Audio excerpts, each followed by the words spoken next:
Hello, good morning everyone. I am Olga Jean B. Monsaya, and today I will report Men's Foot and Shoe Fetishism and the Disabling of Women by Sheila Jeffries. When we hear high heels, ano bang pumapasok sa ating isip? Hindi ba for fashion and glamour? Pero sa likod ng ganda at taas ng takong na yan, ay meron daw mapanirang cultural practice na matagal ng bahagi ng Western society. So ayon kay William Rossi, isang author ng The Sex Life of Foot and Shoe, hindi pa rin daw sigurado ang mga kalalakihan kung ano ang mas importanteng imbensyon, kung gulong nga ba o high heels. So, ito ay isang pahayag na nagpapakita kung gaano kalalim ang koneksyon ng high heels sa male pleasure at control. So, para sa mga foot fetishists, ang sakit at pinsalang dulot ng high heels ay bahagi ng kanilang sexual excitement. Ang mga sapatos na ito ay sumasalamin sa male-dominated culture kung saan ang layunin ay ipakita na ang babae ay mahina at ang lalaki ay dominated. Sa ganitong pananaw, ang high heels ay hindi lang pampaganda. Ito ay nagbibigay ng kasiyahan at kontrol sa mga lalaki. Let's proceed to foot and shoe fetishism. So, sabi rito, it is widely considered the most common male fetish. So, bakit nga ba? Sabi ng isang sexologista tulad ni Havelock Ellis, ang pagkahumaling sa paa at sapatos ang pinakakaraniwang uri ng fetish, lalo na sa mga lalaki. Pero kadalasan tinatago ito gamit ng pananalitang hindi nagsasabi ng kasarian. Pinapakita ni Ellis na normal at maganda raw itong mga fetish, pero hindi niya gaanong binibigyang pansin ang pananaw ng mga babae. Ang mga sinasabi niya ay nakabate rin sa sarili niyang hilig, tulad ng urology niya, na tinuturi niyang normal kahit kakaunti lang ang babae. Sa babae ay may ganitong interest. So, let's move on to Chinese foot binding. Ang practice na ito daw po ay isang masakit at makalumang gawain na may ugat sa fetishism at control ng lipunan. Pinapakita nito kung paanong ginagamit ang beauty standards para supilin at pahinain ang mga kababaihan. May pagkakahawig ito sa mga makabagong gawain tulad ng pagsusuot ng high heels, kahit sinusubukang bigyan ito ng ibang kahulugan tulad ng pagiging bahagi ng kultura o sining. Nananatili pa rin itong simbolo ng panunupil sa kababaihan. Let's proceed to the ballet shoes. So, the ballet shoe symbolizes the romanticized pain and deformity women endure for beauty and cultural spectacle, often catering to hidden fetishistic desire. So, if makikita nyo yung mga paa ng ballet dancer, actually nakaganito sila, like pina-practice nilang nakaganito with their shoe that looks like a sock.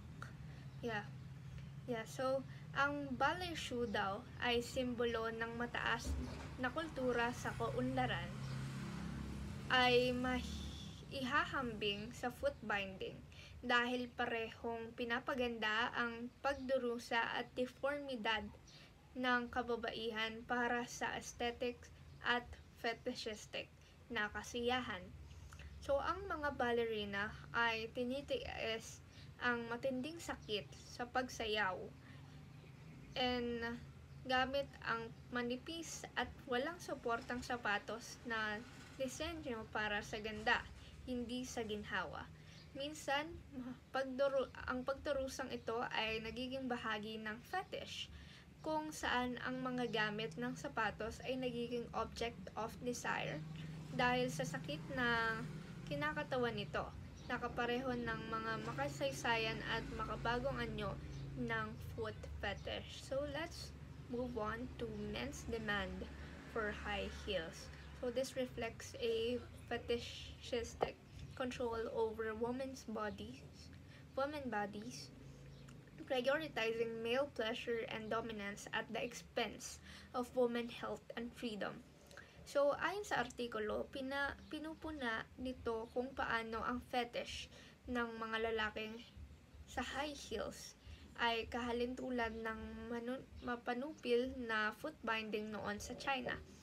Sentro dito ang pananaw ni William Rossi na ang sexy na sapatos ay para sa pleasure ng mga lalaki kahit na nakakasama ito sa kalusugan, ginhawa at kalayaan ng mga babae. Ipinapakita rin na ang high heels ay nagsisilbing control at erotic performance kung saan ang ilan ay nai-excite pa sa sakit na dulot nito. Tinalakay rin sa artikulo na ang ganitong fetish ay makikita sa heterosexual at homosexual na mga lalaki at nakaugat din ito sa mga cultural na gender roles na itinuturo sa ating lipunan. Let's move on to the health effects of high heels. So wearing high heels often harms women's health, yet many endure the pain or undergo surgery due to fashion pressures and male-driven beauty ideals.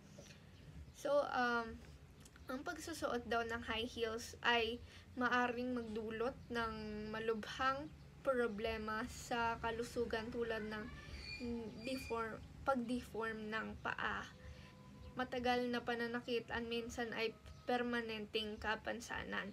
So, pero kahit ganito, maraming babae pa rin ang nagsusuot ng high heels dahil sa pressure ng lipunan, uso o para mapasaya ang mga lalaki.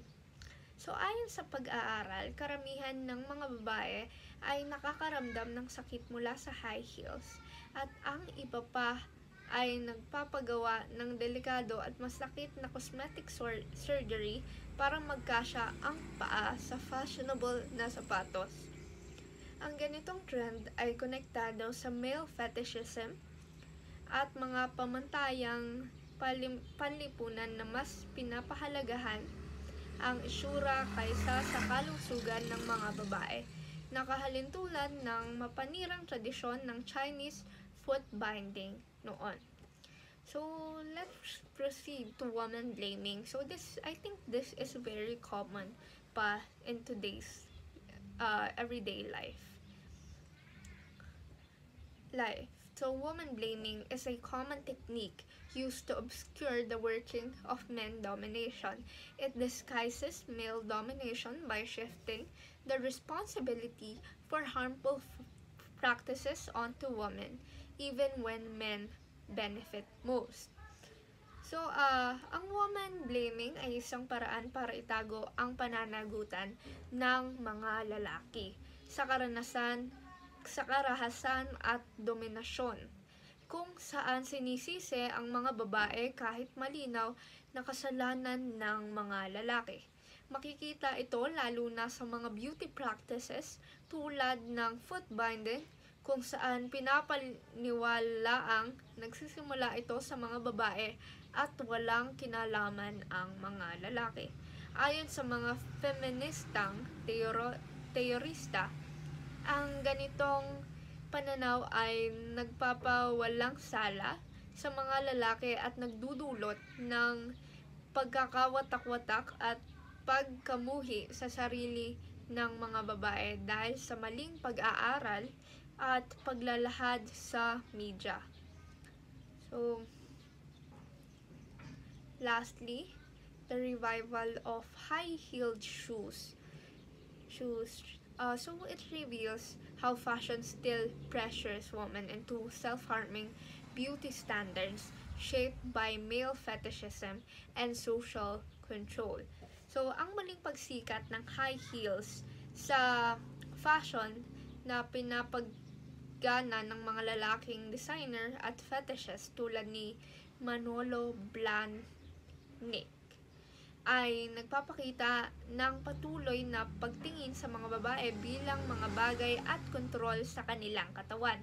Kahit na nagdudulot ito ng sakit at pinsala,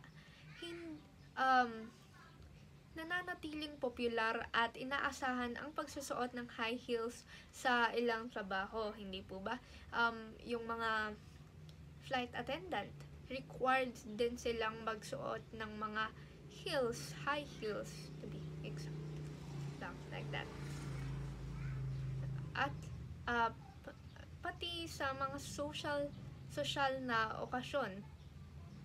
So, bagamat kapareho ito ng foot binding sa epekto at dahilan, hindi ito madalas nakikilala bilang mapanganib at nakaugaling ang pangkultura dahil sa pakitang tao ng pahintulot.